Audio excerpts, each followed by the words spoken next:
Muchas gracias a todos por continuar con nosotros en estas nuestras 21ª Jornadas Internacionales de Derecho Administrativo.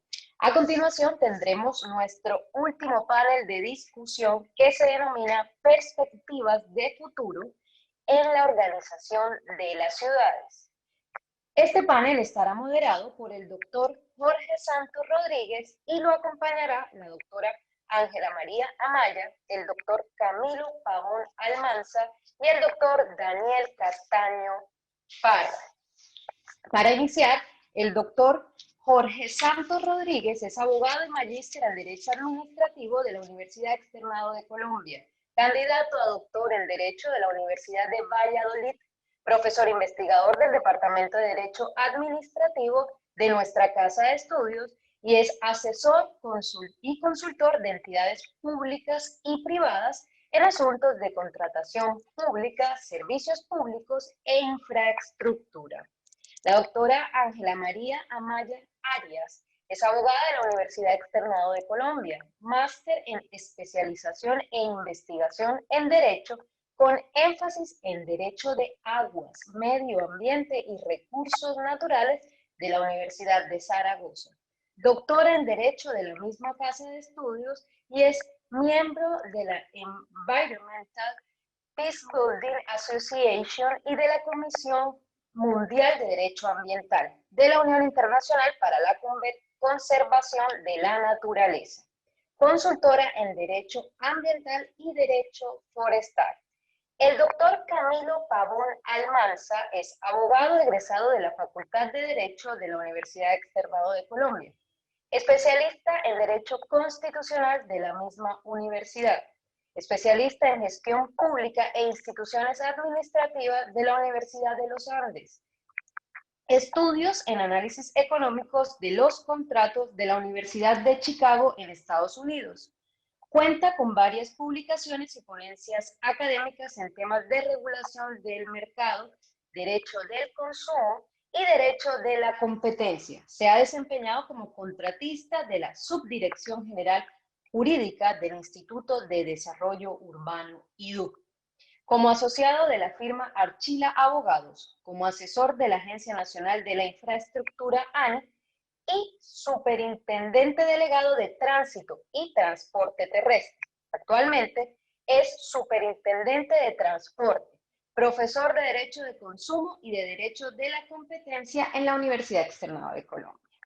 El doctor Daniel Castaño Parra es profesor de Derecho y director del Centro para la Ética y la Transformación Digital de la Universidad Externado de Colombia, abogado de esta misma casa de estudios, Master in Law y Doctor of Juridical Science de la Universidad de California en Berkeley. Asesor y consultor en temas de derecho administrativo, regulación, ética digital y tecnología. Bienvenidos a todos. Bueno, buenos días a todos. Qué dicho estar nuevamente aquí. Me encantan los protagonistas del panel porque pues yo soy el puro moderador. Luego, nuestros protagonistas, Ángela, Camilo y Daniel, me parece que nos van a dar una visión muy interesante sobre esto que hemos denominado perspectivas de futuro en la organización de las ciudades. Creo que de las intervenciones de esta mañana nos ha quedado claro que el futuro de la ciudad, pues como cualquier aspecto de lo que es la sociedad contemporánea, es un futuro bastante incierto, porque pues vamos a encontrar elementos medioambientales, pero elementos también de calidad de vida, interacciones con tecnologías de la información y las comunicaciones, en fin, diversos aspectos que van a marcar en uno u otro rumbo la las circunstancias de la sociedad o hacia dónde van a caminar las ciudades y sobre todo hacia dónde vamos a querer que camine esa ordenación de las ciudades. En ese marco, digamos que ustedes encontrarán en el libro cómo Ángela nos habla de la gestión de la biodiversidad urbana como presupuesto básico para las ciudades sostenibles, una ponencia interesantísima, cargada de contenido, con unos datos muy interesantes que yo les recomiendo le echen ojo. Lo mismo ocurre con Camilo, quien nos presenta una visión que va más allá de la importancia obvia de la movilidad, y es que nos presenta tres elementos bien interesantes: el tiempo, el espacio y las seguridades. Y él dice, mire, esos tres elementos son un trinomio que afecta a la cohesión social, y un poco dice, y un poco nos va a mostrar cómo el tema del transporte, cómo el tema de la movilidad va a tener un reflejo muy importante en ese trinomio. Y finalmente, Daniel Castaño nos presenta en su artículo un tema muy interesante, también muy de moda, sobre el tema de las Smart Cities y el tema del servicio público digital y todos los riesgos y todas las circunstancias que esto genera, pero al mismo tiempo todos los retos que tiene para la organización de la ciudad en el futuro. Como ven, son, aunque sectorizadas, visiones todas sobre hacia dónde camina la organización de las ciudades, pero sobre todo hacia dónde vamos a entender que tenemos que interactuar y tenemos que comprender como la conjugación de estos diversos elementos.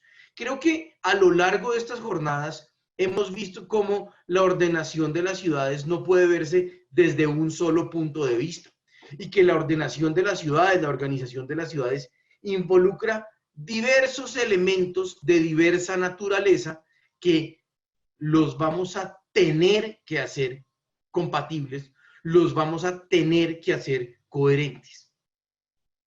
Quiero arrancar por preguntarle a Ángela una cosa que parece muy simplona, pero que, hombre, creo que es una pregunta cuyo desarrollo no es tan elemental. Y es, Ángela, ¿qué es una ciudad sostenible?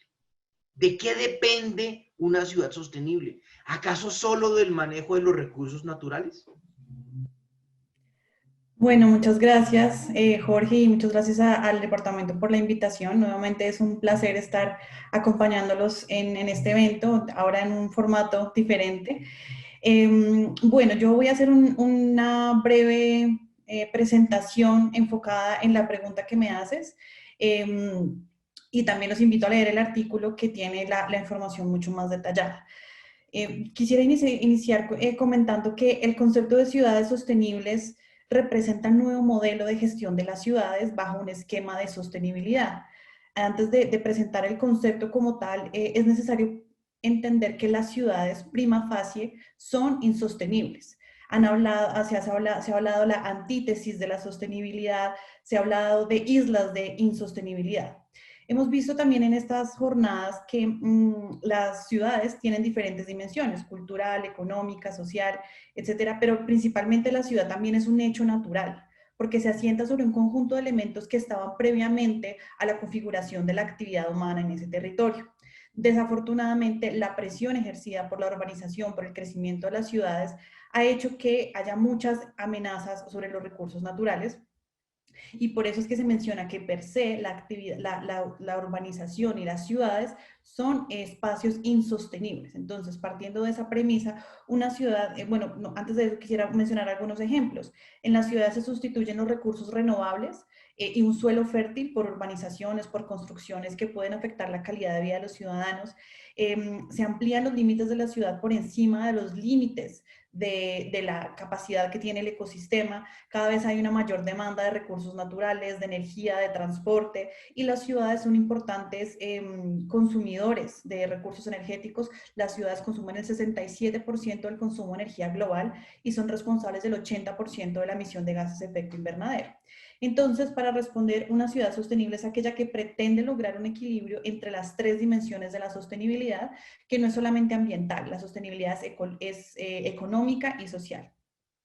Y para responder a la segunda pregunta, no, una ciudad sostenible no depende exclusivamente de la gestión de los recursos naturales, depende de otras cuestiones. Una ciudad sostenible, para definirla, es aquella que ofrece una alta calidad de vida a sus habitantes, que reduce sus impactos sobre el medio natural y que cuenta además con un gobierno local y una capacidad física y administrativa para llevar a cabo las funciones urbanas. Yo sé que en la conferencia previa se habló de cambio climático y de la relación de la ciudad de cambio climático, y ese es un tema que es muy interesante para mí. Yo en las clases menciono que, en mi opinión, el cambio climático es una sombrilla que llegó para articular todo lo que no sabíamos cómo articular. Hoy en día, a través de la gestión urbana del cambio climático, podemos incluir temas como biodiversidad, que es el tema específico de mi charla, pero muchos otros. ¿Qué otros factores? Medidas de mitigación de cambio climático en la planificación de las ciudades, principalmente promover el uso de la biodiversidad como un mecanismo de adaptación a los efectos del cambio climático. Otros factores que incluye la sostenibilidad de una ciudad, como controlar el crecimiento, promover transporte y movilidad urbana que sea sostenible, que sea segura, también un desarrollo económico local, prefiriendo el consumo de recursos y de bienes locales, y también el uso de las tecnologías disponibles para el monitoreo de la calidad de los recursos ambientales, de la calidad del aire, de la calidad del agua, y de un montón de ciencia ciudadana que permite la protección de la biodiversidad a través de estos mecanismos. Entonces, ese es el concepto de ciudad sostenible y no depende exclusivamente de la gestión de los recursos naturales. Para mí, el tema va mucho más allá. Gracias, Ángela, te decía. Camilo, pero entonces, Ángela nos dice, mire, hay un equilibrio entre factores ambientales, económicos y sociales. Y digamos que eso cae sobre uno de los temas de su ponencia. Y yo quiero que nos explique por qué es importante la movilidad para una ciudad. ¿Qué es lo que hace que sea tan el centro del interés de muchas ciudades contemporáneas el tema de la movilidad? Muy buenos días, doctor Jorge. Un cordial saludo al doctor Jorge Iván Rincón, al doctor Daniel y a la doctora Ángela y a todas las personas que nos están viendo. Esta primera pregunta que usted formula desde el punto de vista normativo genera, claro, ¿de dónde sale que la movilidad es importante en nuestro esquema constitucional? Entonces, la primera respuesta es, claro, la libertad de circulación, que yo me pueda mover por donde quiera, que pueda pasar caminando, en moto, en carro, lo que fuera, debería ser suficiente para explicar el artículo 24 de la Constitución, que habla de la libertad de circulación en nuestro territorio. Sin embargo, la Corte Constitucional lo que ha dicho es que de ese mismo artículo se desprende una dimensión positiva o prestacional en donde el Estado se constituye como responsable de adoptar un esquema de transporte público para las ciudades. Y la Corte explica que esa libertad de locomoción realmente no se satisface solo con dejar que la gente camine, porque en una ciudad la productividad de las personas en buena medida depende de que exista un sistema de transporte público.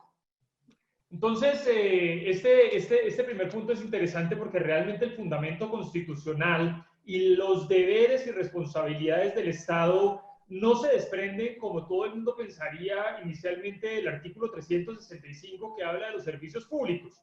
Se desprende, de la faceta prestacional del artículo 24. Luego estamos hablando de derechos fundamentales que, a su vez, dice la Corte, es un prerequisito para muchos otros derechos fundamentales como la educación, la salud, el ocio, cualquier otro, el entretenimiento, el trabajo. Entonces, la importancia del transporte público en una ciudad se explica, entre otras, porque quienes vivan más lejos de esta oferta de servicios en las ciudades, normalmente las personas que tienen menos recursos, van a seguir siendo más excluidos van a seguir con problemas de marginalización.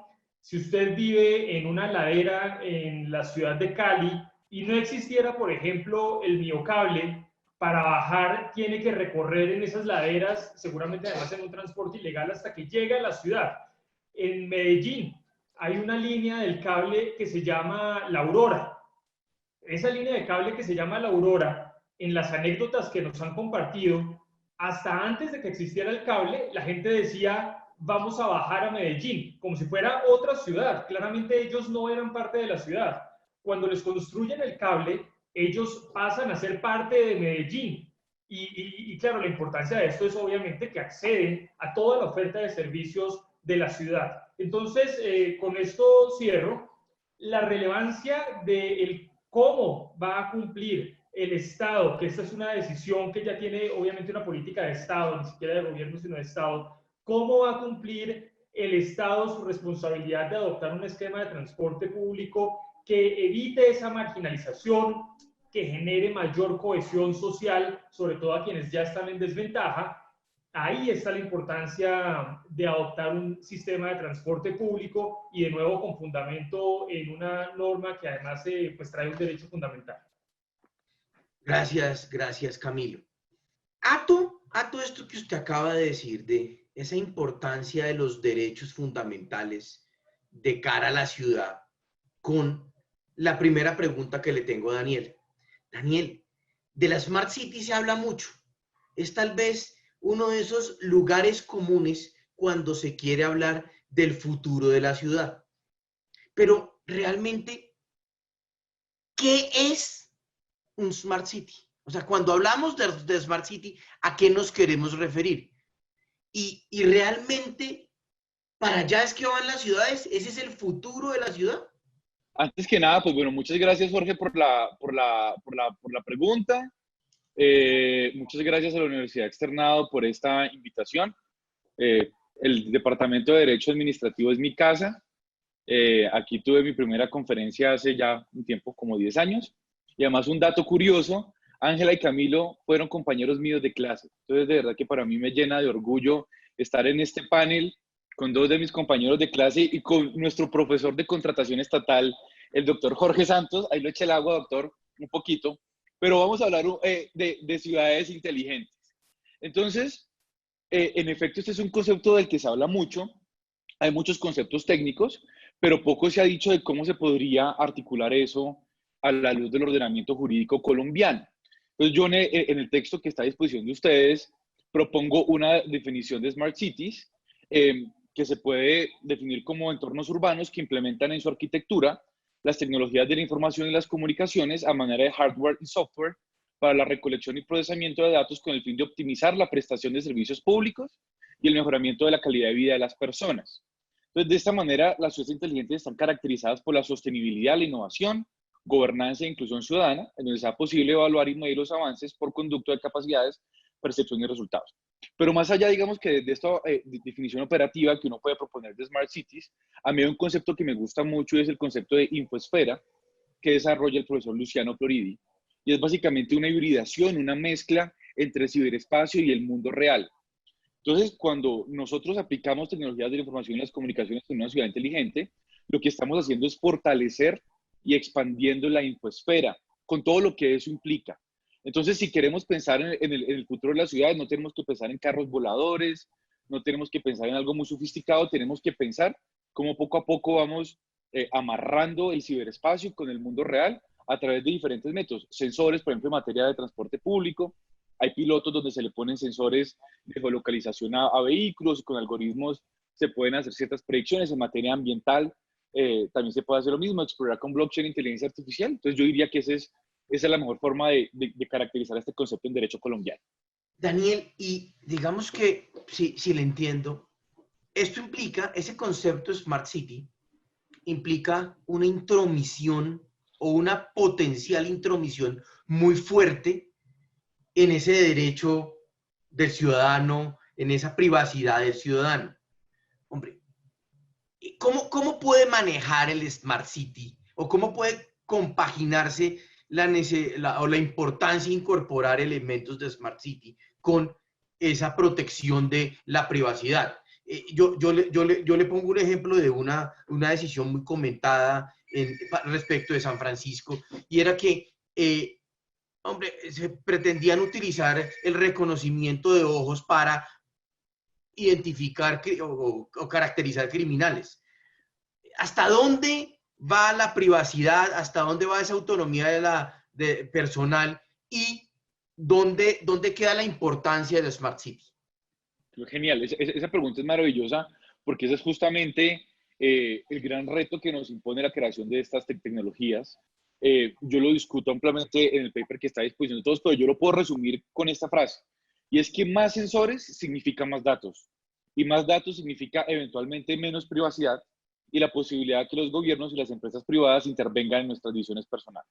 Entonces, en la medida en que le estamos dando a los gobiernos, a ciertas empresas privadas, una gran cantidad de datos, pero lo que estamos haciendo es, primero, ellos van a tener un profundo entendimiento de la condición humana, de la manera como funciona nuestro organismo, y eso puede llevar a que ellos tengan una incidencia directa en nuestras decisiones. Entonces hay una ecuación muy interesante que postuló Yuval Noah Harari en una conversación con Fei-Fei Li hace un año en la Universidad de Stanford, en donde él dice que el conocimiento biológico multiplicado por capacidad computacional, multiplicado por la cantidad de datos, equivale a la habilidad de hackear al ser humano, entendido como la habilidad que puede tener un gobierno o una empresa privada de empujar al ser humano hacia la realización de cosas que de otra forma no haría. Entonces, es mi mayor preocupación. En el momento en el que pongamos un sensor en el tarro de basura, en el que pongamos un sensor en el transporte público, en el alumbrado público, en todas partes, eso va a empezar a generar una cantidad de datos personales. Incluso en muchos casos pueden rayar con datos sensibles, y tenemos que tener total certeza quién va a tener esos datos, cómo se van a recolectar, para qué finalidad se van a hacer. Y por eso es que yo propongo que la privacidad y la ética digital deben ser principios ordenadores de las ciudades inteligentes. Muy bien, gracias Daniel. Vuelvo con Camilo. Veamos que en su respuesta anterior, Camilo nos contaba sobre esa relación derecho fundamental y la importancia de la movilidad, y a su vez ataba la importancia de la movilidad con la importancia de la existencia de un transporte público. Me llamaron particularmente la atención esos ejemplos que ponía Camilo respecto de la situación de Cali o la situación de Medellín, de cómo había una desunión entre quien estaba alejado de la ciudad, pero que formalmente pertenecía a la ciudad. Pero entonces, si le entendí en su respuesta anterior, el transporte público, pues básicamente es el que permite incluir a ese ser que está físicamente, que pareciera estar físicamente desconectado con la ciudad, para incorporarlo a la ciudad. Pero, ¿qué es lo que demandamos del transporte público, de ese transporte masivo al que usted se refiere en su estudio? ¿Qué es lo que demandamos del transporte masivo para que efectivamente podamos lograr esa cohesión social? Muy bien. Digamos, el primer punto para contestarle es el problema o la razón por la que el escrito habla del trinomio de tiempo y espacio y seguridades es porque eso no es original mío, sino de la Corte. La Corte dice que en la ciudad el tiempo y el espacio son sinónimos de bienestar y progreso. Entonces, dentro de las decisiones que el Estado debería considerar en la discrecionalidad que tiene para formular la política pública y cumplir con este deber de satisfacer la necesidad de transporte de los ciudadanos, debería contestar una pregunta para saber qué es lo que pueden esperar los ciudadanos, qué es lo que me están preguntando. Y la pregunta que debería poder contestar es: ¿cuál mecanismo de las tres opciones que voy a hablar rápidamente, cuál de esas tres opciones que voy a mencionar genera mayor cohesión social? ¿Cuáles son las opciones? Transporte particular, construyamos más vías y bajemos los precios de los carros, regulemos el precio de los carros, cualquiera de las cosas que al final del día nos lleve a que haya más vehículos particulares. Esa podría ser una opción. Segunda opción, construir y adoptar un sistema de transporte público donde principalmente esté incorporado el tema de transporte masivo. O tercera opción, dejar, dice la Corte, a merced de los particulares que presten servicio en sus vehículos particulares, es decir, de transporte ilegal, a los ciudadanos.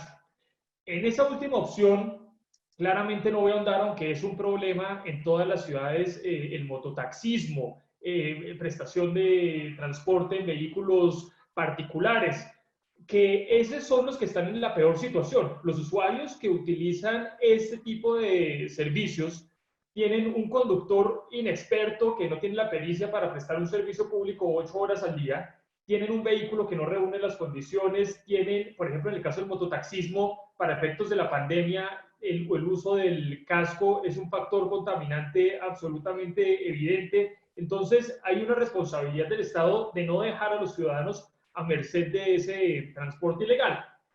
En lo que corresponde al transporte particular, en donde yo transporto a mi familia, a mis hijos, etcétera, pues no es el mejor mecanismo para generar cohesión social. Uno, porque la infraestructura está demostrado que termina saturándose de carros particulares. Dos, porque solo el 25% de la población finalmente tiene acceso a su vehículo, a su automóvil particular, ¿cierto? Y además, la mezcla de esto termina generando unas externalidades en contaminación, en tiempos de desplazamiento, que vuelve a generar una exclusión de los que ya están marginalizados, porque si usted vive muy lejos y le toca andar en una vía congestionada, pues en perjuicio de su propio bienestar va a estar esta adopción de este sistema. Esta valoración que estoy haciendo lo que indica es que el Estado sí tiene muchas razones para adoptar un transporte público que tenga una prelación para efectos de mejorar en velocidad de desplazamiento y por lo tanto mejorar la calidad de vida de los que están viviendo en las zonas más alejadas de la ciudad. Entonces, primer punto que debería considerarse para adoptar el transporte público, particularmente el transporte masivo, el tiempo. El tiempo termina siendo un factor determinante para efectos de mejorar la cohesión social. Esto va a permitir que las personas accedan a oportunidades de trabajo, oportunidades de educación, oportunidades a servicios de salud, que genere confianza en que, usted sabe que si el servicio se deteriora, la gente comienza a desconfiar de la ciudad, que es finalmente una erosión social. ¿Para qué pago impuestos si se roban todo, no? Entonces, al contrario, cuando usted tiene un servicio que le brinda este tipo de beneficios y realmente mejora su bienestar, esta población que normalmente está en la periferia y que tiene dificultades de movilidad, comienza a confiar que es parte de la ciudad y que la comunidad no le está haciendo trampa, que no se están robando los impuestos, que realmente sí es una sociedad cohesionada. Entonces, esto, y con esto cierro, lleva a que el Estado toma la decisión desde hace más de 20 años, en el año 89, con una ley que hoy todavía tiene algunos artículos vigentes, la ley 86, de promover la masificación del transporte y desestimular el uso de vehículos particulares. En las leyes de transporte público, luego la ley 105 y la ley 336, de nuevo se hace explícito que la política de Estado es propender por el uso de medios de transporte masivo, igual que aparece luego en la ley de metros. Y luego en todos los documentos COMPES, doctor Jorge, en todos los documentos COMPES se hace una valoración de eso que la Corte decía de manera general, se aterriza a cada una de las ciudades. Entonces, por ejemplo, en Cartagena comienzan a valorar cómo un transporte masivo acuático sería realmente beneficioso para las poblaciones pobres de ese municipio. En los diferentes casos de transporte masivo que se fueron adoptando, Bogotá, Cali, en Medellín, en todos estos que tienen su propio COMPES, se hace una valoración explícita de los beneficios sociales que se generan en términos de tiempo, en términos de seguridades, porque obviamente la persona que va en el transporte masivo va más protegida que si fuera en una moto o en un vehículo particular. Luego, para efectos de las seguridades personales, también hay un beneficio social. De hecho, usted sabe que los accidentes de tránsito desde hace mucho tiempo son considerados por la Organización Mundial de la Salud como una epidemia, porque en el mundo mueren 1.2 millones de personas al año y se lesionan 50 millones de personas al año solo en accidentes de tránsito. Entonces, usted está exponiendo a una epidemia a las personas que ponen a andar en moto, mientras que en un transporte masivo, pues reduce esa exposición. Entonces, con esto termino. La decisión que de nuevo como política de Estado se tomó hace más de 20 años fue adoptar un esquema que generara mejoras y beneficios en tiempos, que todo esto se monetiza en los compes para saber si es rentable además socialmente o no, tiempos y seguridades que se traduce en bienestar de estas poblaciones que además vienen con algún nivel de desventaja en la sociedad y redunda en cohesión social. Gracias, Camilo. Estas últimas dos intervenciones, tanto de Daniel como de Camilo, me generan a mí como una especie de inquietud. Y es, evidentemente, muchos de los requerimientos de la ciudad contemporánea implican un altísimo consumo de recursos naturales. Tal vez Camilo lo explicaba hace un momento, en el sentido de, hombre, vamos a fomentar el transporte masivo, es importante el transporte masivo, pero cuando uno ve y oye hablar del transporte masivo, pues aparece la discusión de, venga, ¿y por qué los buses van a ser de biodiesel y no van a ser eléctricos? Y digamos, ese tipo de inquietudes que de cara a veces al mundo del transporte masivo aparecen como importantes, pero no como centrales, pero que sí van a tener una afectación muy importante de cara a la ciudad. Entonces yo le pregunto a Ángela, entonces, ¿qué acciones locales, qué debe hacer la ciudad para garantizar que es una ciudad sostenible desde la biodiversidad? Bueno, esa pregunta es bastante difícil. ¿Por qué? Porque la ciudad sostenible, como dije ahora brevemente, como se encuentra en el artículo, implica muchísimas dimensiones. No es solamente una dimensión ambiental, implica tema de transporte, de reutilización economía circular, y solamente cuando todas estas dimensiones, cuando chuleemos todas estas dimensiones, es que podemos hablar de una ciudad verdaderamente sostenible. Y esa es una tarea pues difícil, es algo, en la academia nos gusta hablar mucho de esas situaciones ideales, pero la realidad es bastante más diferente. Y también hay otras cuestiones que tienen que ver como seguridad alimentaria, huertas urbanas, es decir, hay muchísimas dimensiones de lo que significa ser una ciudad sostenible. Una de las premisas más importantes en esta gestión y también en cambio climático es Think Global, Act Local, que significa que la problemática del cambio climático y en general de la sostenibilidad es una problemática global que se debe pensar desde lo global, pero que se debe actuar desde lo local. Yo los invito a ver un documental que a mí me encanta, lo pongo en clase casi siempre, soy de esas profesoras que llevan película a clase, pero es bastante interesante, se llama Mañana, es un documental francés que desde una perspectiva un poco más positiva, no nos muestra el fin del mundo, ni el cambio climático, ni que esto es un desastre, sino que acciones positivas se pueden hacer desde lo local. Y desde lo local hay mucho, mucho que se puede hacer.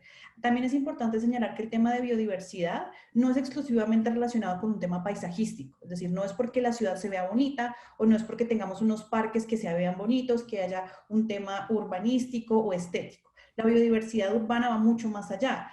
La naturaleza es la base fundamental de nuestras ciudades y hay una frase que me gusta mucho que dice que las ciudades son ecosistemas, en vez de decir que las ciudades tienen ecosistemas.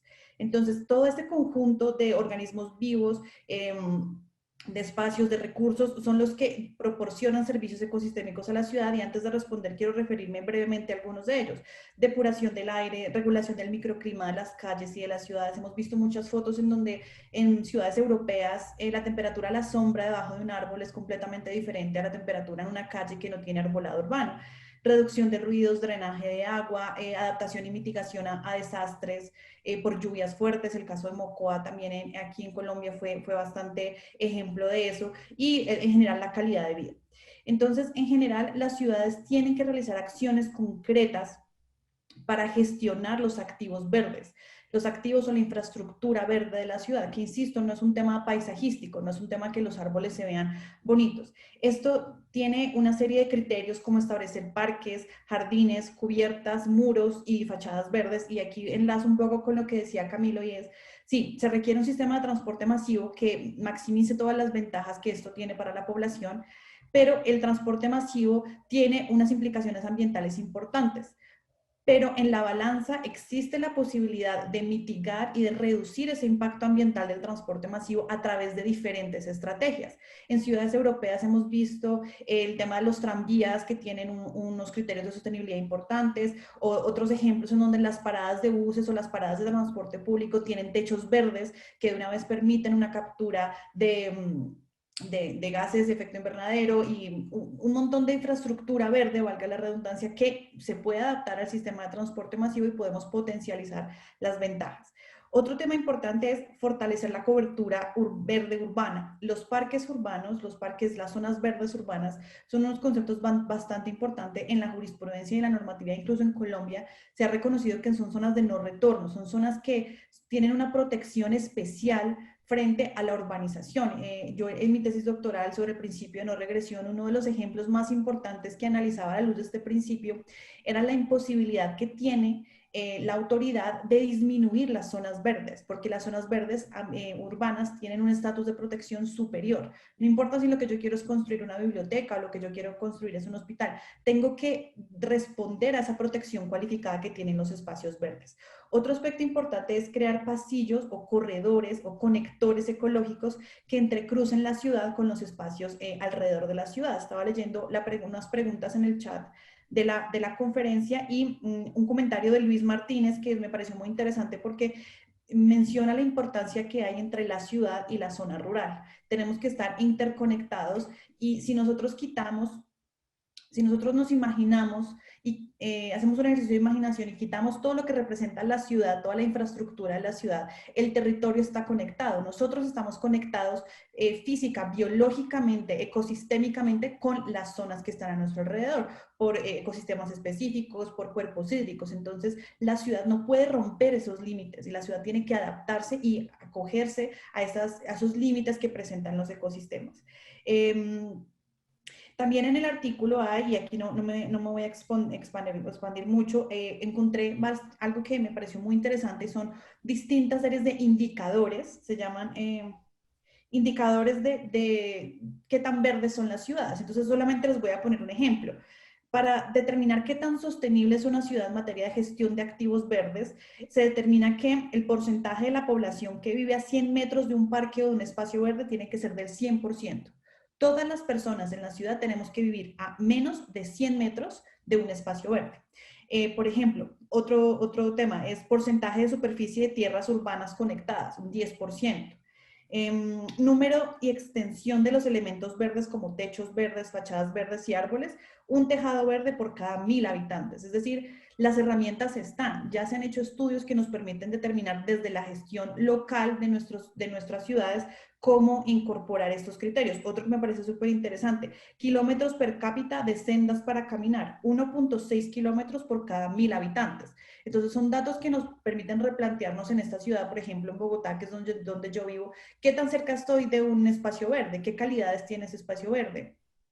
Y en general, y repito, no es por un tema estético, no es porque me gusta ir al parque al tomar el sol, sino porque tener espacios verdes cercanos maximiza los beneficios ecosistémicos que nos proporciona. Entonces, estas acciones que desarrollamos desde lo local, y ya con esto termino, deben ir encaminadas a dos objetivos. El primero es fomentar acciones, planes, proyectos y programas encaminados a aumentar la eficiencia de estos recursos, de estos activos verdes, por medio de exigencia. Entonces aquí entra otro tema que a mí me encanta y es la construcción sostenible.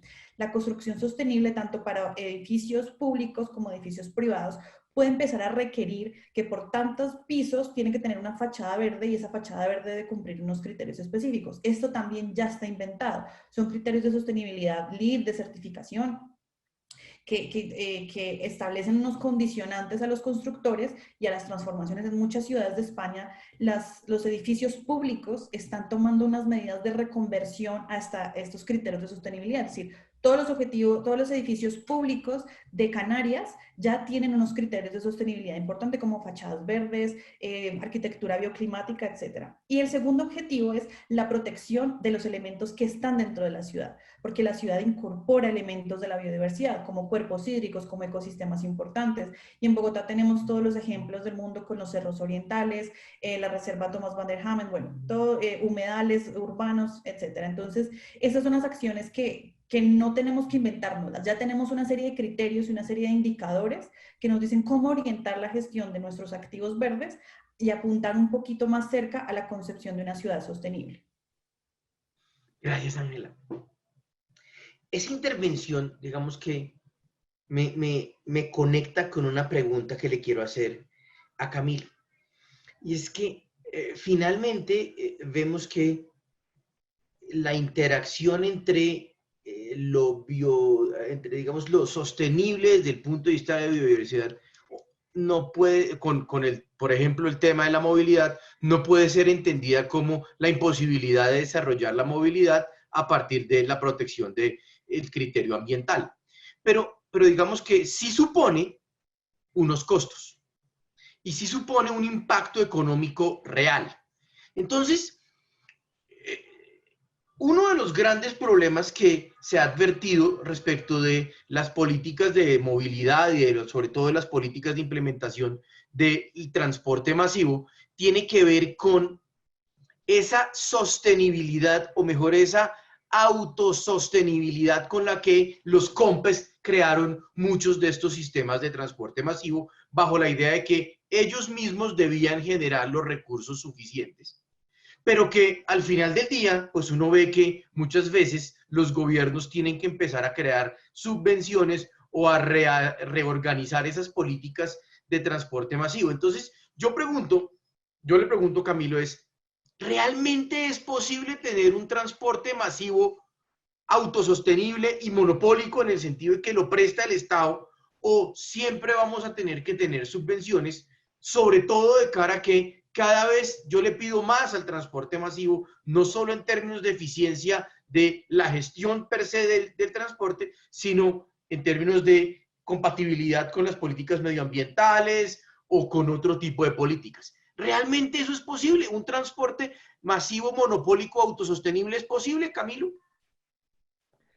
Doctor Jorge, hasta este momento en las preguntas que me había hecho había sido descriptivo de lo que ya existe, pero esta pregunta abre el espacio para el verdadero reto y la verdadera discusión, sobre todo para los profesores y académicos y practicantes de derecho urbano, de derecho urbanístico.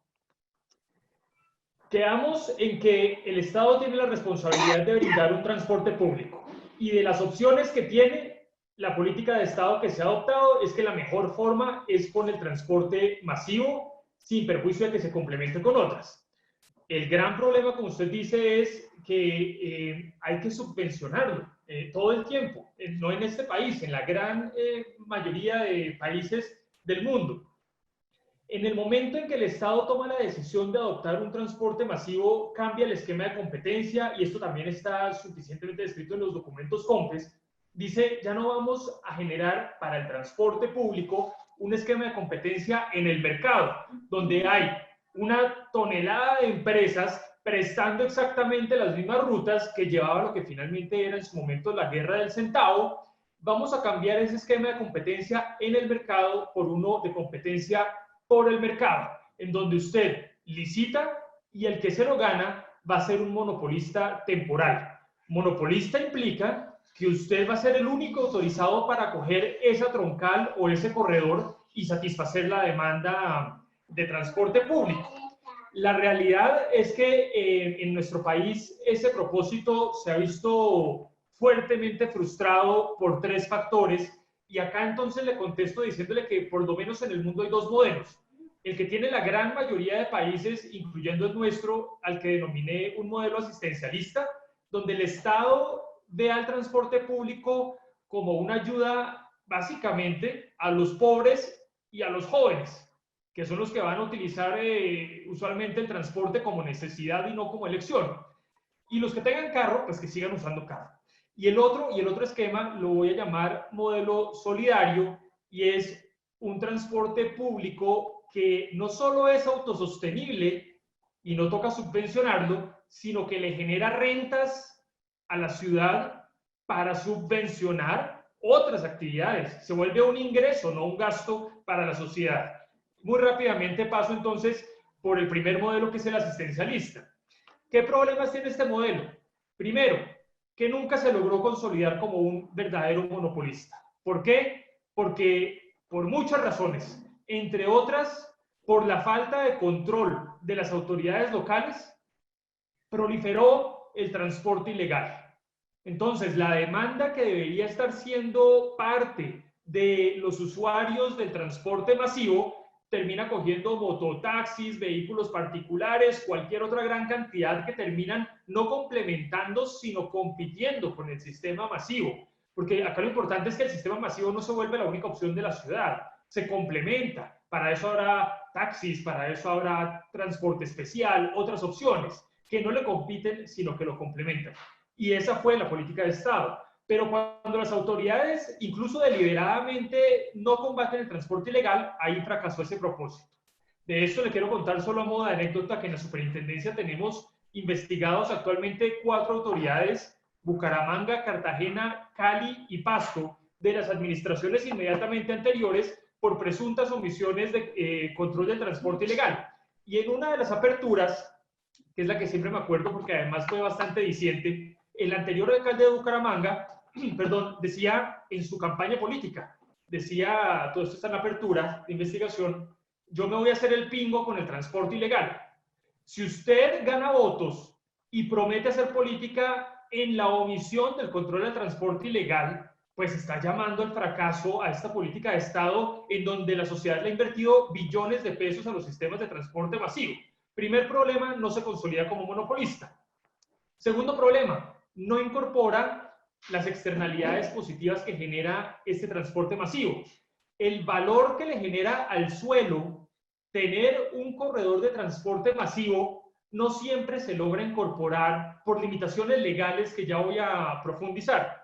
Y el tercero es que termina siendo un sistema deficitario, la tarifa nunca logra hacer que el sistema subsista y entonces se vuelve, como decía, un gasto donde el Estado tiene que estar poniendo y poniendo. Para contestarle a su pregunta, entonces vamos a lo que llamé modelo solidario y con el ejemplo de Hong Kong, que es tal vez el más exitoso, aunque hay otro par en el mundo. ¿Qué ocurre en Hong Kong? Uno, el MTR, que es el Mass Transit Railway, se consolida como el monopolista para efectos de esos corredores donde está transitando este transporte masivo. Pero además viene el punto grueso y novedoso, y es que este sí logró incorporar las externalidades positivas que genera tener todos los millones de personas que viajan por el sistema. Y es que el transporte se convierte en una plataforma. ¿Por qué? Porque cuando usted tiene un flujo de personas, hay muchos negocios y muchas empresas que pagarían por tener su publicidad vista por esas personas, que pagarían por tener un local al lado de donde pasan esas millones de personas. Y esta estrategia que se ideó y que se implementó exitosamente en Hong Kong, que ellos lo llaman Rail Plus Property, se llama la estrategia, así la han descrito, para ejemplificar la cantidad de ingresos que ha generado esta estrategia. En 2018 se generaron 8.2 billones de dólares hongkoneses, creo que es la moneda, por concepto de tarifa. 8.2. Y fueron 12.7 billones relacionados con explotación comercial de la infraestructura de transporte, donde convierten las estaciones en verdaderos centros comerciales, y de asociaciones y joint ventures que tienen estas, digamos, el operador del sistema masivo con privados en locales alrededor de las estaciones. Están los hoteles más lujosos, están los mejores locales comerciales alrededor de las estaciones y le genera más que la tarifa. Y esto le arroja un superávit del 185%. Mientras todos los sistemas del mundo son deficitarios, este alcanza a subsistir y poner plata para otras actividades. Y acá viene el reto de nuestro país, como le decía, para los que practican y además teóricos del derecho urbanístico. En Colombia, nuestro Plan Nacional de Desarrollo más reciente, la Ley 1955, dio un paso muy valiente, además muy importante. Y tiene que ver con el artículo 97, donde aparecen los derechos de superficie, que permite justamente lo que le estoy diciendo en la infraestructura de transporte. Entonces, dan unas concesiones hasta por 20 años, en donde usted va a permitir la explotación comercial de la infraestructura de transporte, llámese por ejemplo estaciones, portales y demás, para generar ingresos, valorando en Colombia los más de 1.000 millones de viajes que se generan cada año. Y ahí ya dimos un paso muy importante. El paso que no se ha dado es la posibilidad de expropiar todos los predios que estén alrededor de las estaciones, que se tiene dos retos. Uno, que la ley actual solo permite hacer esto que le acabo de decir en la infraestructura de transporte y no le permite expropiar para los proyectos los sitios circundantes. Pero segundo, que también hay unas experiencias en el mundo. En Estados Unidos hay un caso muy famoso que se llama Kellogg versus City, en donde terminan haciendo eso, expropian un sitio, cuando lo expropian, se lo dan a un privado y el privado nunca construye el local comercial y se frustra esa iniciativa comercial. Y ese caso es muy sonado porque termina fracasando y no cumpliendo la finalidad, la primera expropiación que se había generado. Pero ese sería el paso que nos faltaría para estar por lo menos en esta dinámica de Hong Kong, aunque insisto, con el Plan Nacional de Desarrollo, pues ya se dio un paso para que nuestros sistemas dejen de ser deficitarios y podamos valorar y monetizar todo el flujo de personas que tiene nuestros sistemas de transporte masivo y generar un ingreso adicional para las ciudades. Ese es el reto y yo creo que ahí es donde va a estar la discusión en los próximos años a propósito del nuevo Plan Nacional de Desarrollo. Camilo, gracias. Y ya que usted nos aterriza y nos da una propuesta real y como concreta de hacia dónde debe caminar este tema, yo vuelvo con Ángela. Daniel, no me olvido de usted, ahorita volvemos con usted. Pero yo vuelvo con Ángela, porque digamos que esa descripción de posibilidades de protección de biodiversidad o de incorporación de biodiversidad a la ciudad sostenible, pues fue muy clara. Pero yo le pregunto, en Colombia, Ángela, ¿hay instrumentos suficientes para que consigamos una ciudad sostenible protegiendo la biodiversidad? Sí, en mi opinión sí. Yo creo que sí existen los instrumentos jurídicos. En el artículo que está en la publicación, que por cierto ya tuve la oportunidad de revisar el contenido de todo el libro publicado y se ve increíble, los invito a leerlo. En el artículo que yo aporté, identifico una serie de herramientas concretas con la que se cuenta para la gestión de la biodiversidad en el entorno urbano. La institucionalidad ambiental, el sistema de gestión municipal, los POTs y las determinantes ambientales, que yo no me voy a profundizar en eso, pero para ponerles un ejemplo de cómo los POTs efectivamente son unas herramientas importantes para la protección de la biodiversidad, no solo como la concibió la Ley 388, sino lo que ha pasado ahora. Yo actualmente trabajo en el Ministerio de Ambiente también asesorando en el tema del cumplimiento de la sentencia 4360 del 2018, que es la sentencia sobre deforestación que declara al Amazonas como sujeto de derechos.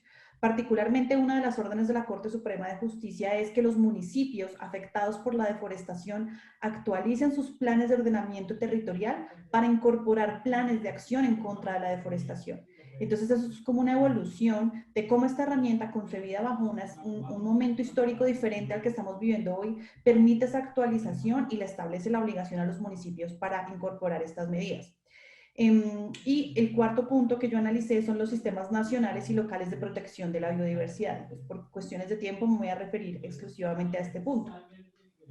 La normatividad colombiana es amplia y suficiente para sentar las bases de esquemas de protección de biodiversidad. Sí, nuestro derecho ambiental no es como todos quisiéramos que fuera. Yo personalmente creo que nuestro derecho ambiental es muy desordenado y no es muy articulado, pero es muy completo. Ahí está casi todo. No encuentro algo que en ese tema específico falte por dar la pauta. Puede que no esté completamente regulado, desarrollado hasta el último detalle, pero incluso desde nuestra Constitución tenemos todas las herramientas para gestionar la protección de la biodiversidad. Y estas herramientas principalmente son el tema de la normatividad para la creación de espacios del Sistema Nacional de Áreas Protegidas, que eso es a nivel nacional, pero también la posibilidad que tienen las autoridades locales de crear sus propios esquemas de protección de biodiversidad. Las ciudades, los municipios pueden crear sus áreas locales. Ahí no recuerdo el dato acá, pero como el 80% de los municipios del país tienen algún espacio protegido bajo sus normas específicas, ya sea como suelo de protección dentro de los POTs o como categoría específica de área protegida local. Entonces, esas herramientas jurídicas ¿son suficientes para crear esos espacios? Sí. Y hay muchas ciudades que tenemos unos ejemplos de gestión de biodiversidad. Bogotá tiene la política para gestión de la conservación de la biodiversidad. Ciudades como Medellín y Manizales están incorporando la infraestructura verde dentro de su planificación. Y para mí las herramientas jurídicas repito, no son perfectas, no son las más claras, pero sientan la pauta y dan el camino para ejercer esa protección. Para mí la cuestión no es tanto si la normatividad existe o no. Para mí el problema es de planificación. Desafortunadamente, y estoy segura que ha sido un tema recurrente en las jornadas, la problemática es la planificación y el balance de los diferentes intereses que hay. Algo que también mencionaba Camilo, las personas que viven más lejos tienen un mayor tiempo de desplazamiento y hay un mayor desgaste de la población cuando el transporte entre los lugares donde desarrollan su vida y su trabajo es muy largo.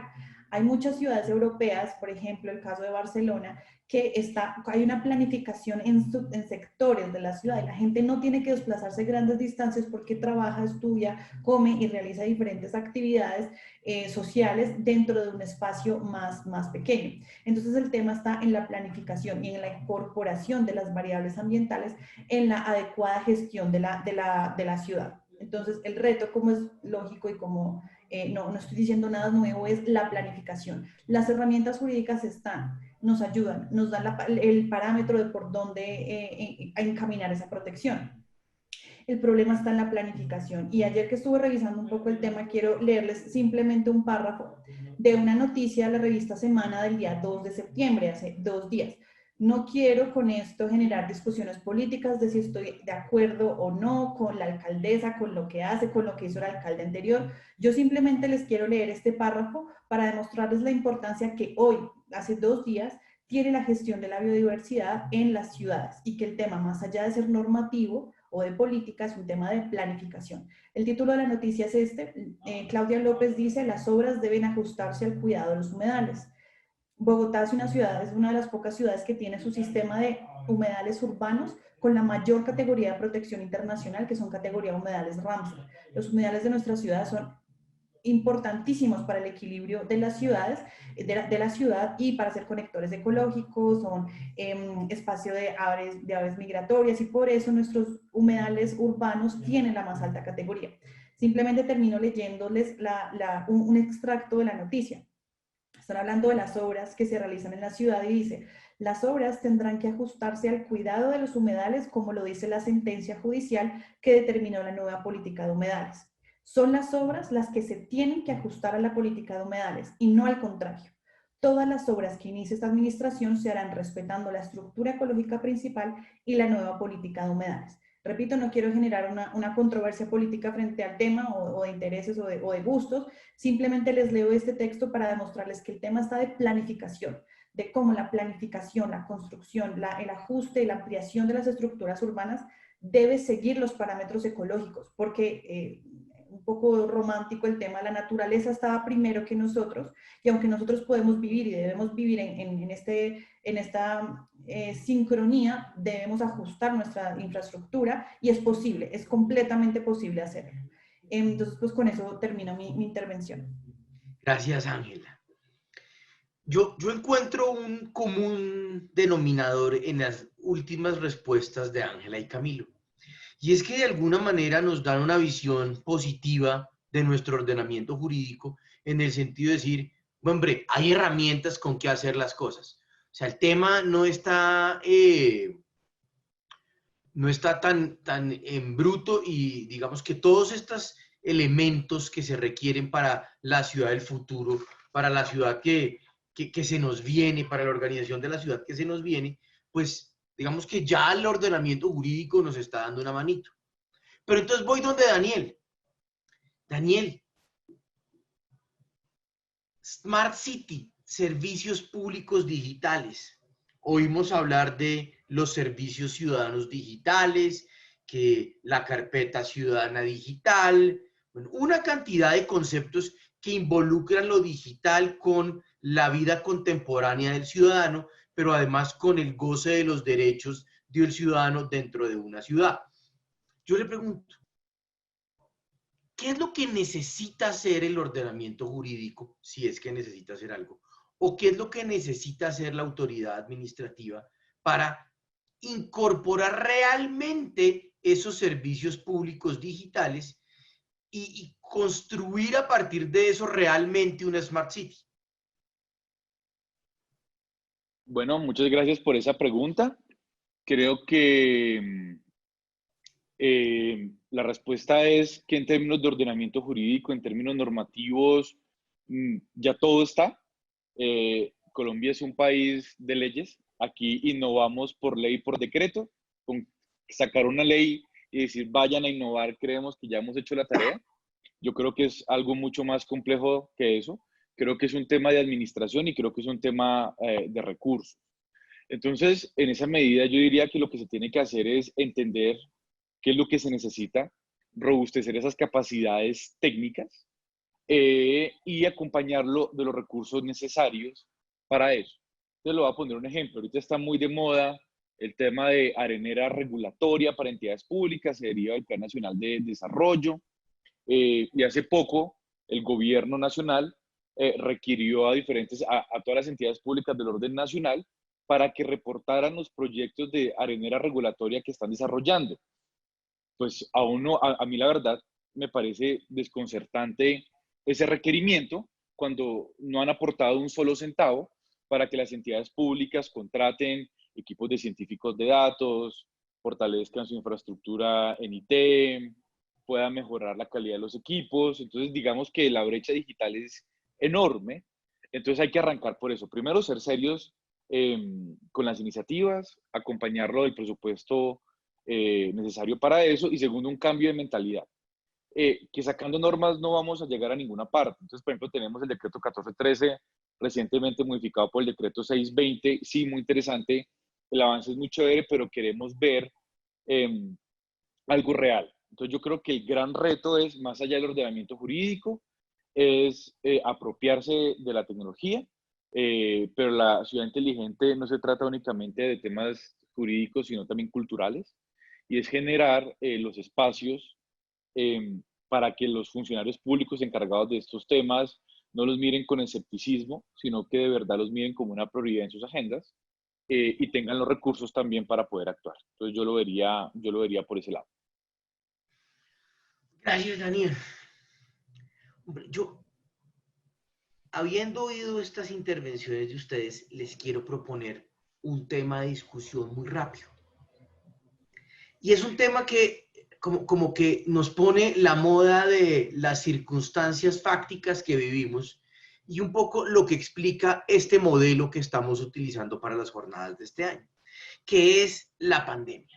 Nos encanta hoy en día hablar de la pandemia y entonces, como yo soy un tipo que le gusta estar de moda, entonces quiero hablar de la pandemia. Y quiero que hablemos un poquitico de la ciudad en la pospandemia. Aparece la pregunta obvia, que es la pregunta para Camilo. Hombre,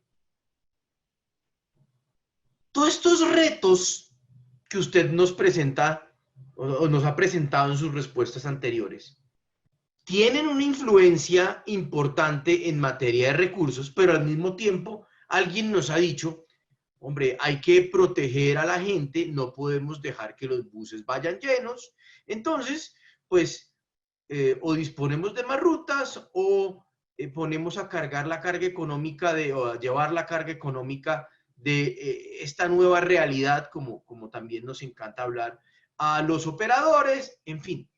Yo quiero, Camilo, que nos cuente usted un poco cómo ve los retos de la movilidad para adaptarse a estas circunstancias post-pandemia.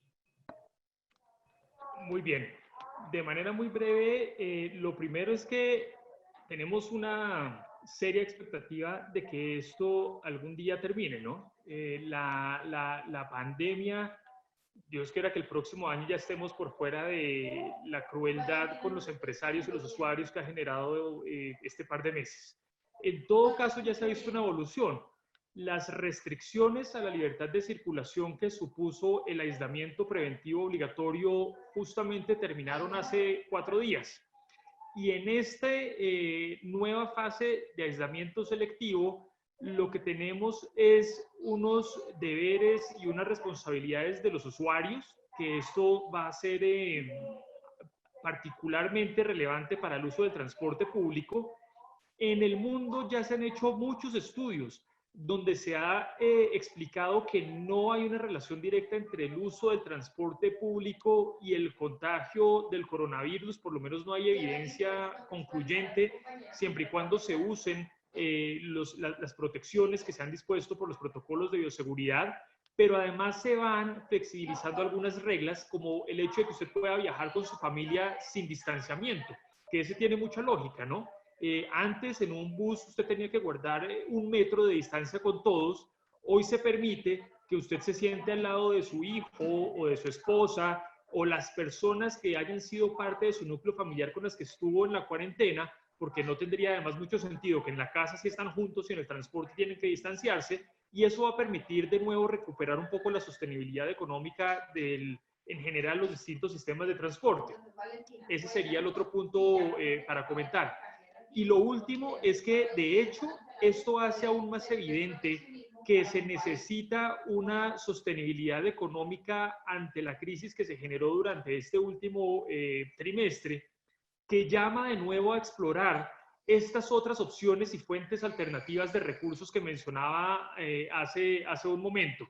Luego, creo que este es un ingrediente adicional para lograr que esos billones que ha invertido el país en el transporte masivo no se pierdan, que esas inversiones se puedan volver productivas para el país, y obviamente que los usuarios usen el transporte legal, porque el otro punto, como también lo mencionaba, es que en el transporte ilegal de hecho corren más riesgo, ¿no? En el mototaxismo hay más riesgo, en los vehículos particulares hay más riesgos que si usan el transporte público, digo transporte particular, transporte público en vehículos particulares. Entonces, sí hay un llamado a que si se va a usar transporte público, sea el transporte legal con los debidos cuidados mientras logramos superar esta fase. O sea, Camilo, esa idea de que sigamos usando el carro, mantengamos el pico y placa afuera, parece no ser coherente con esos estudios que usted nos menciona. La idea de usar el vehículo particular en este momento puede ser útil en la medida en que le guarde una distancia con muchas personas. Lo que yo digo que es perjudicial es subirse a un vehículo particular que le esté prestando un servicio público, porque usted se está subiendo a un vehículo que no cumple ninguna medida de bioseguridad, que además no está hecho para eso, pero me refiero al uso de vehículos particulares para el servicio público. El uso de vehículos particulares en este momento también tiene unas flexibilidades importantes, que son las mismas que mencionaba. Ahora, antes usted tenía que viajar una persona adelante y una persona atrás, básicamente, porque tenía que guardar el metro. Ahora usted puede llenar su carro hasta la capacidad máxima, siempre que sea con personas de su núcleo familiar. Entonces, por eso es que otra vez, poco a poco, vamos llegando otra vez a llenar los cupos, tanto en transporte particular como en transporte público, pero el punto es que no hay una conexión directa que nos haga cambiar la política de Estado de lo que llevamos 20 años, desde el año 89, pensando en el uso del transporte masivo. No hay una evidencia que diga ahora, Estado sabe que descarte los transportes masivos y dedíquese ahora sí a construir vías para que todos usemos vehículos particulares. Esa conexión no existe. Lo importante es que mientras pasamos la pandemia, todos sigamos los cuidados que ha dispuesto el Ministerio de Salud. Gracias, Camilo. El otro aspecto que nos resalta, o uno de los otros aspectos que nos resalta la pandemia, es que yo creo, y espero no equivocarme en esto, que todos empezamos a valorar el verde. Estamos tan aburridos de tener reuniones mirando una pared blanca, de dictar clase mirando la pantalla de un computador, que a veces pensamos, o que creo que esto nos permite pensar y empezar a valorar el aire, el parque y el árbol. Perdónenme lo simplista. Pero Ángela, ¿usted cómo ve el tema? ¿Va a haber más verde en la pospandemia? ¿Realmente esta circunstancia va a ser caldo de cultivo para impulsar políticas que un poco impulsen la biodiversidad en el desarrollo de las ciudades? Bueno, yo creo que sí. Estoy de acuerdo contigo. Esto nos ha llevado a valorar mucho más los espacios naturales que tenemos y la disponibilidad de los recursos de tener cerca. Por ejemplo, yo no tengo cerca un parque, no sé, para ir a un parque me toca caminar bastante y pues en esta situación pues no es lo ideal. Entonces uno sí valora mucho más esta disponibilidad de recursos. Pero más allá del tema del impulso de la biodiversidad, más allá de específicamente generar más espacios verdes, y no lo digo yo, sino las Naciones Unidas y la OCDE, dicen que las ciudades serán claves para una recuperación verde post pandemia. Yo creo que las ciudades van a, bueno, antes que es otra cosa que me acabo de acordar, nosotros en el sector ambiental siempre hablamos de que nos gustaría que el cambio climático tuviera el mismo community manager o el mismo relacionista público del coronavirus, porque el tema se dispersó muchísimo, muy rápido, la gente tomó conciencia de lo que estaba pasando muy rápido y es claro que la crisis climática es peor. La crisis climática, por lo que no nos ha tocado directamente en nuestras puertas, pues no la estamos dimensionando y que consideramos, y no lo digo yo, sino los estados, los estudios ambientales señalan que la crisis climática va a ser mucho peor. Entonces, este momento de pandemia que estamos viviendo nos permite valorar y demostrar la necesidad de que las ciudades tengan su papel en la generación de negocios verdes, adopción de sistemas que permitan mitigar el cambio climático, reducir los niveles de contaminación. Y es lo que yo mencionaba antes, a través de la sectorización de la ciudad, de establecer algunos núcleos con agricultura urbana, con movilidad eléctrica o con transporte no motorizado también que permita que la gente tenga menos tiempos de desplazamiento, con la posibilidad del teletrabajo para disminuir las emisiones y la cantidad de gente en la calle, que son consecuencias que estamos derivando de la pandemia.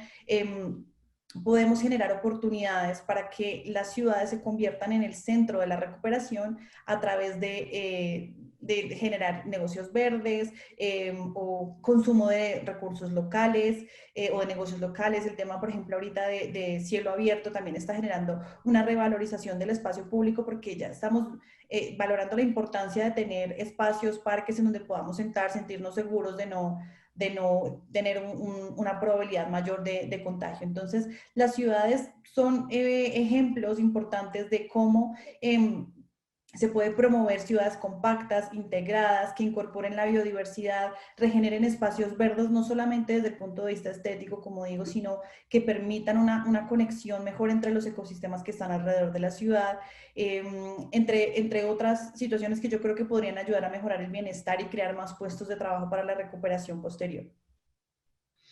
Gracias, Ángela. Es decir, invertir en la biodiversidad nos va a hacer más competitivos. Daniel, vuelvo con usted en la pospandemia. Otra cosa, otra lección que nos dio la pospandemia, la pandemia es que nos guste o no nos guste, nos tenemos que montar en los servicios públicos digitales. Sin embargo, la sensación que nos aparece es que todo sigue siendo muy nacional. Yo le pregunto, ¿usted siente que las ciudades están preparadas para la incorporación de los servicios públicos digitales?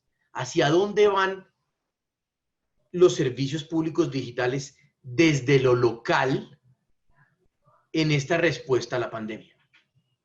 Bueno, pues esa pregunta es muy interesante y la respuesta es no. Yo creo que en lo local no estamos listos para eso todavía, salvo las principales ciudades de Colombia, Bogotá, Medellín, Barranquilla, Cali, tal vez un par de ciudades más. Simplemente no hay infraestructura y no tenemos los recursos para garantizar la prestación de servicio público digital. Eso tiene muchas problemáticas en lo práctico. Por ejemplo, ¿qué se debería explorar a mi juicio? El tema del concepto de servicio público universal y las cargas de servicio público. Entonces, un ejemplo muy interesante que pone Gaspar Ariño cuando habla de servicio público universal y de las cargas con el servicio postal.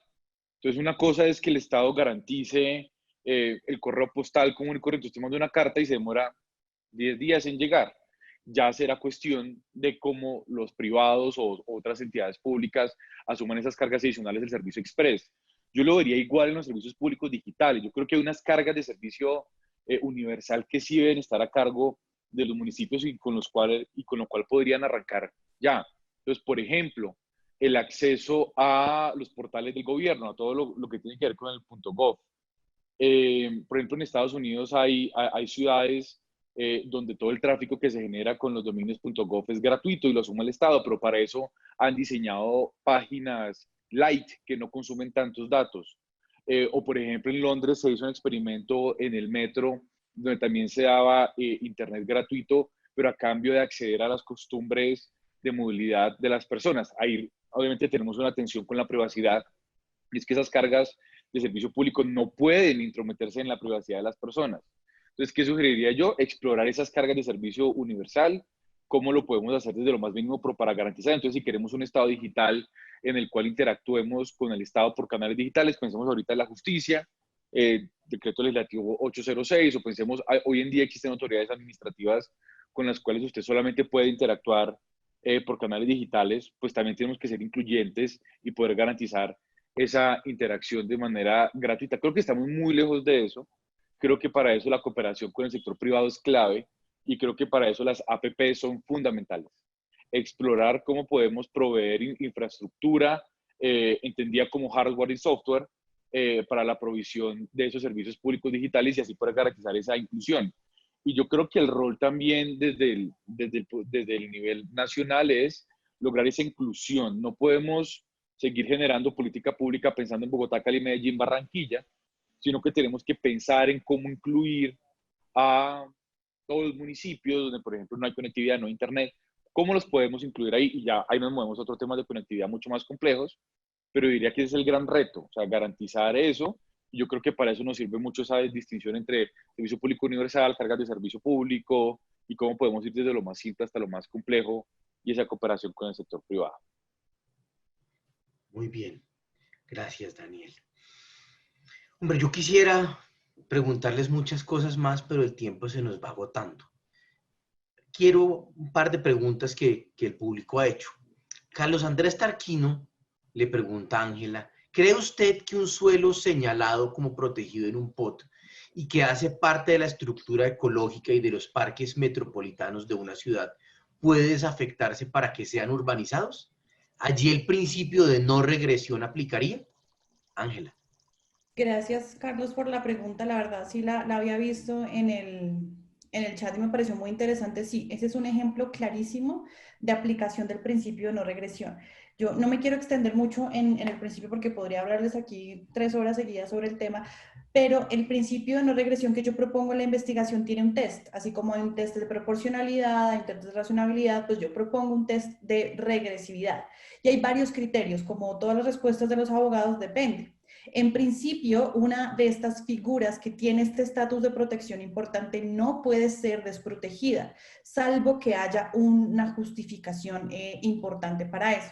Entonces, el test de regresividad va pasando por diferentes pasos. Entonces, primero, la medida que establece es el nivel de protección, pues si es una determinante, es una medida de superior jerarquía, por lo tanto, ninguna otra podría desafectarlo. Es otro caso, otro factor, el caso concreto. ¿Qué tal que ese suelo ya haya perdido completamente sus calidades ambientales y que efectivamente no haya ninguna valoración, ningún valor ambiental por proteger? Obviamente que se demuestre con datos científicos y con estudios ambientales que esa disminución de la calidad ambiental ocurrió por procesos naturales y no por la mano del hombre, sino todos estaríamos incendiando espacios, por poner un ejemplo un poco drástico. Y otro ejemplo es y otro factor determinante es la justificación. ¿Por qué se está desprotegiendo ese espacio? ¿Cuál es la necesidad de desproteger ese espacio? Y cierro muy brevemente con el ejemplo que les conté. Es el caso del Prado de San Sebastián en Sevilla, en España, que es un caso, para mí, el de los que más me gusta de aplicación del principio, porque lo que quería hacer el ayuntamiento era levantar la restricción de un parque, de una zona verde, donde cuenta el Simón Bolívar, para construir una biblioteca. Tenía el ius variandi y la administración, estaban todas las facultades legales activadas, no estábamos actuando por encima de la legalidad, las normas permiten al ayuntamiento hacer la modificación del uso del suelo y desproteger esos espacios, pero el tribunal encontró que la justificación no era suficiente. El ayuntamiento no logró demostrar por qué en ese espacio tenía que hacer la biblioteca. El ayuntamiento tenía otros predios diferentes, con valores ambientales diferentes, no era en el parque más importante de la ciudad, y por más que una biblioteca cercana a la universidad era un objetivo importante a nivel social, no era privatización para ninguna otra cosa que puede ser bastante cuestionada, el tribunal dijo: no, ayuntamiento, usted no logró demostrar que esa afectación, no lo llamaban específicamente principio de no regresión, pero sí hablaban del standstill o de las zonas de no retorno de espacios verdes. Le digo: ayuntamiento, usted no logró demostrar por qué solo en esa zona podría construir la biblioteca, si usted tiene otros predios diferentes bajo su dominio, en donde podría haberla construido. Entonces, bajo el principio de no regresión, esa medida de desprotección no superó el test, no fue justificada debidamente y por lo tanto no se permitió, se revocó esa decisión de modificar el uso del suelo. Entonces, este principio está pensado para cumplir estos pasos, porque yo no pretendo, o cuando se formó no es que yo me lo haya inventado, ni más faltaba, sino cuando yo propuse esta formulación, no se pretendía que el principio de no regresión no permitiera nada, o sea, fuera una petrificación del derecho, no.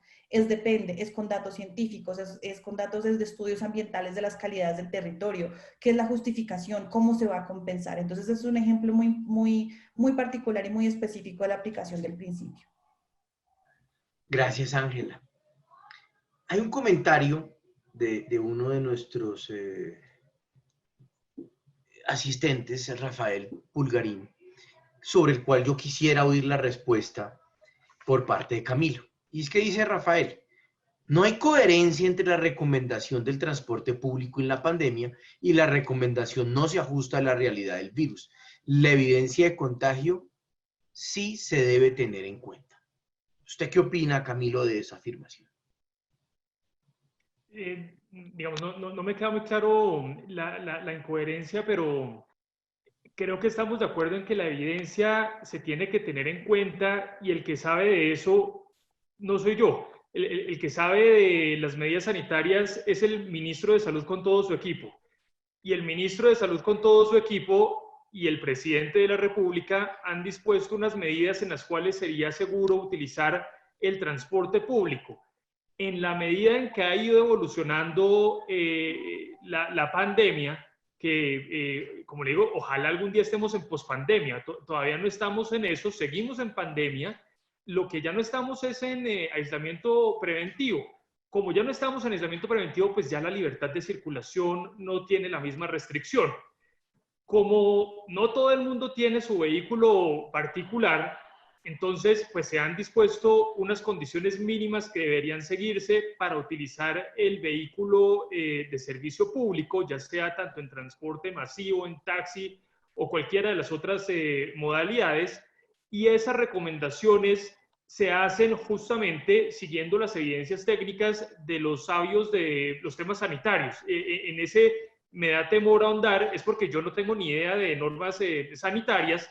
Mi punto es que sí hay unas guías de cómo usar con seguridad el transporte público y al mismo tiempo hay una recomendación de no utilizar transporte ilegal. Cuando hablo de transporte ilegal, de nuevo, estoy hablando de vehículos que no están dispuestos para el servicio público, luego ni siquiera tienen unos protocolos de bioseguridad por parte de quienes saben de normas sanitarias para efectos de que estos vehículos se puedan utilizar en beneficio de la comunidad, como el mototaxismo. A eso me refería, digamos, pero yo estoy absolutamente de acuerdo con la persona que hizo la pregunta, debe ser acorde a la evidencia, y los últimos protocolos salieron, si mi memoria está bien, hace 2 días, en donde están qué es lo que se debe cumplir por parte de las empresas de transporte, los administradores de la infraestructura de transporte, llámese terminales de transporte o portales, estaciones, etcétera. Los conductores tienen unos deberes y los usuarios. Y los usuarios tienen unas responsabilidades para poder utilizar estos servicios. En eso estamos de acuerdo. Camilo, gracias. Hay digamos, un comentario, pregunta también en estas, que, digamos, a mí me gusta mucho, porque por supuesto toca uno de los temas que es de interés para mí muy directo, que es el tema de las infraestructuras. Nos dice Pedro Bernal, para incorporar los servicios digitales en las urbes, opino que necesitamos infraestructuras eficientes. Eso parecería ser una afirmación, digamos, de alguna manera obvia. Sin embargo, yo le pregunto a Daniel, infraestructuras eficientes, ¿cuáles? ¿De qué tipo? Robustecer la calidad de los mecanismos de explotación del espectro, o robustecer los hardwares de las entidades, de las autoridades. ¿Cuáles son esas infraestructuras que necesitamos? Pues esa pregunta me encanta, Jorge, además porque me toca en ese administrativista que compartimos los dos en varias cosas que hemos hecho, y es el concepto de infraestructura. Entonces ahí me gusta mucho el concepto de infraestructura que desarrolla Gaspar Ariño y la doctrina del derecho administrativo económico, y que en parte fue recogido por la ley 1508, y es esa combinación entre bienes y servicios. Entonces aquí habría que ver más allá. Entonces, bueno, esa 1508 fue pensada mucho en términos de infraestructura de transporte, y ahí usted me corregirá. Pero yo creo que ese artículo de la ley a mí me encanta, porque por ahí cabe un bus con las puertas abiertas. Es cuestión de interpretarlo, es cuestión de interpretación. Entonces, por ejemplo, pensemos en montar un ejemplo claro, y es un expediente administrativo digital que además produzca datos que puedan ser analizados con inteligencia artificial para mejorar la toma de decisiones de la administración pública, pongámoslo en materia de transporte, un caso muy concreto. En términos de infraestructura, ¿qué sería una infraestructura eficiente? Pues yo no solamente tengo que mejorar los equipos, digamos en términos de hardware, si voy a acudir a la nube o no voy a acudir a la nube, si en la nube voy a acudir no solamente a plataforma como servicio, software como servicio o data as a service, que es lo que se está manejando hoy. Entonces tengo que explorar todas ese abanico de cosas, pero luego también necesito estandarizar los datos, tengo que generar datos de calidad, y luego necesito un software, un sistema de inteligencia artificial que me permita analizarlos. Entonces, en esa medida, ¿cómo veo yo una infraestructura eficiente? Pues sería esa combinación de equipos, servidores, nube, plataforma como servicio, y esos algoritmos de inteligencia artificial requeridos para interactuar con eso. Pero vamos un poquito más allá, y para eso traigo un ejemplo de la justicia digital. Hace como 2 meses la Corte Suprema me invitó a un conversatorio sobre justicia digital, y nunca se me va a olvidar la intervención de la jueza promiscua de Puerto Carreño, donde nos decía que ya no tenía en su juzgado, en su despacho, flujo constante de energía eléctrica ni conexión a Internet, porque ahí en Puerto Carreño hay una lista de espera para acceder a Internet, y que ya adelantaba el 90% de las actividades de su despacho desde su celular personal. Entonces, eso nos dice, oiga, el futuro de la infraestructura tal vez sea dotar a las administraciones públicas tal vez de un dispositivo móvil con Internet, digamos, por 4G, y tal vez ese sea el futuro de la administración pública o el futuro de la justicia digital. Entonces yo lo veo así, yo lo veo es ver más allá, es interpretar a la luz del estado del arte esa ley 1508. Honestamente, yo no estoy muy de acuerdo con extender esa ley 1508 de manera pura y dura al tema de la tecnología. No estoy de acuerdo con la orientación que tuvo ese decreto que sacó Mintic el año pasado haciéndolo. Creo que hay muchas más precisiones que tenemos que hacer en materia de contratación estatal para contratar este tipo de servicios. Creo que es una labor interpretativa, creo que la ley lo permite, es una labor interpretativa ardua, pero que no está a la mano de todas las administraciones públicas. Entonces ahí sí abogaría yo por una depuración legislativa, por normas más claras para la contratación de estos servicios, y para avanzar en ese concepto de infraestructura, como esa mezcla de hardware, de software. Es decir, como le decía yo, no solamente tal vez el servidor, sino pensemos en nube, y nube en su estado más avanzado de de Platform as a Service o de Data as a Service, y además con ese conjunto de algoritmos y de software que necesitamos para procesar ese tipo de decisiones. Habría que agregarle algo más, y es cómo podemos provocar cambios culturales a partir de la creación de infraestructura tecnológica. Ese es el gran reto, porque ningún proceso de transformación digital es completo sin un proceso de apropiación tecnológica, cultural. Yo lo he vivido en varias entidades públicas en las que las he asesorado, y la resistencia al cambio, y es, no nos van a cambiar, no nos van a cambiar, es simplemente intentar promover entornos de creatividad entre las máquinas y los funcionarios públicos. Pero yo lo vería así, o sea, mucho más allá, y creo que esa 1508 nos da para interpretarla y mirarla a la luz del estado de la. Gracias, Daniel. Una última muy rápida que está formulada en términos amplios, pero se la quiero formular en términos específicos, Ángela. Alguien pregunta, en vez de una ley específica para municipios, ¿no sería mejor una muy general y que los mismos municipios o departamentos reglamenten y solucionen el resto para asuntos de conectividad y orden del territorio?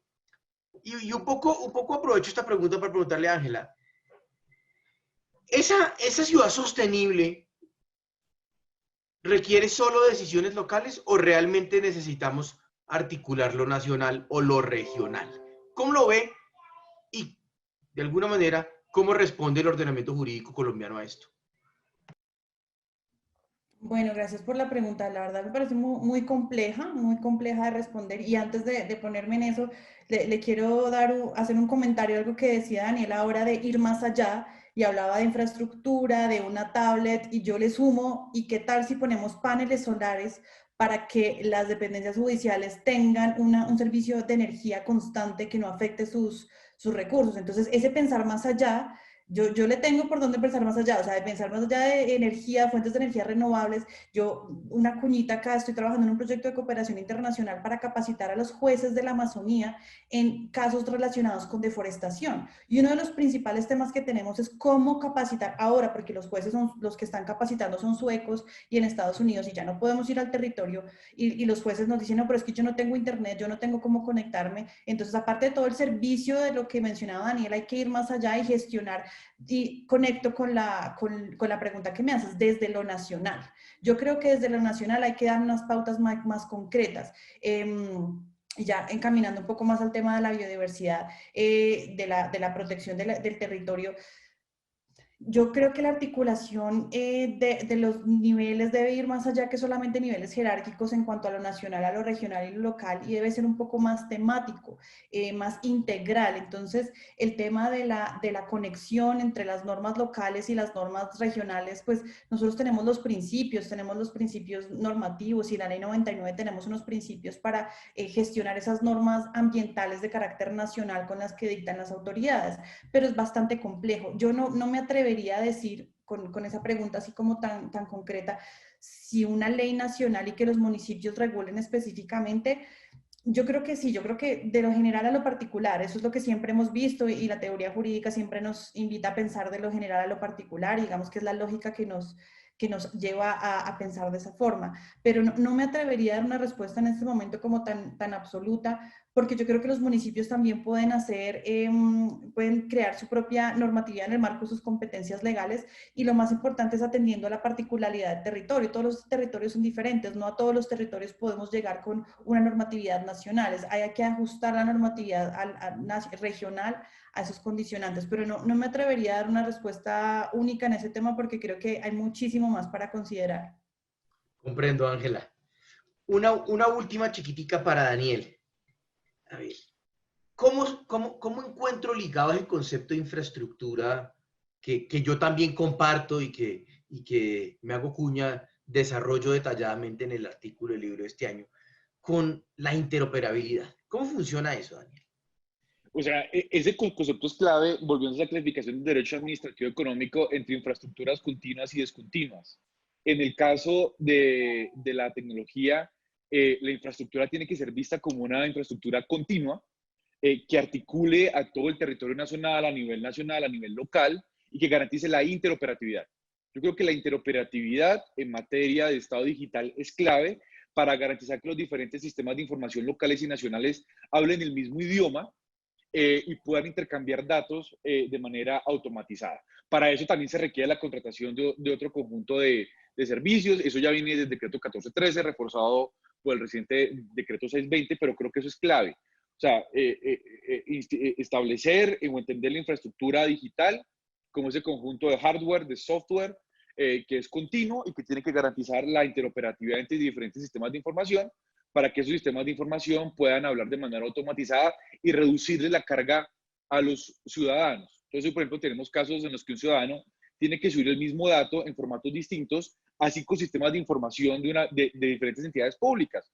Hay que avanzar hacia un lenguaje estándar, hacia una metodología estándar y empezar a pensar, por ejemplo, en data lakes, que son simplemente grandes bases de datos en los que las entidades públicas y sus sistemas de información puedan interactuar con ellos de manera automatizada, de una parte para garantizar la eficiencia del Estado, mayor cantidad de datos, mejor funcionan los sistemas de inteligencia artificial, y por parte de los administrados, pues reducirles esa carga de cumplimiento y que puedan simplemente interactuar con una interfaz sencilla, cargar un dato y que a partir de ese dato diferentes entidades públicas puedan extraer diferente información de manera automatizada.